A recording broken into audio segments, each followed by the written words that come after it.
আরেকটি প্রশ্ন অনেকে করে থাকেন, সেটা হলো আপনার এই শাওয়ালের রোজা কয়দিন পর্যন্ত রাখা যাবে নাকি? শাওয়াল মাস তো শুরু হয়েছে, এখন আপনি কয়দিন পর্যন্ত রাখতে পারবেন? যেহেতু বলা হয়েছে শাওয়ালের রোজা, কিসের রোজা?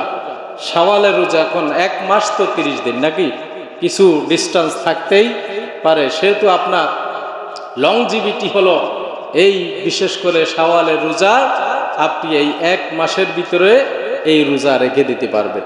বিশেষ করে এই এক মাসের ভিতরে আপনাকে রাখতে হবে। অনেকে আছে রাখবো, এখন তো অনেক সময় আছে নাকি, চিন্তা করে রাখবানে, সময় তো এখনো আছে, কেবলই তো গেল ঈদ, কেবলই তো রমজান গেল, এই করতে করতে দেখা যায় যে ওই আপনার শাওয়ালের চাঁদ শেষের দিকে চলে যায়, রোজা রাখতে পারে না। আছে না নাই বলে?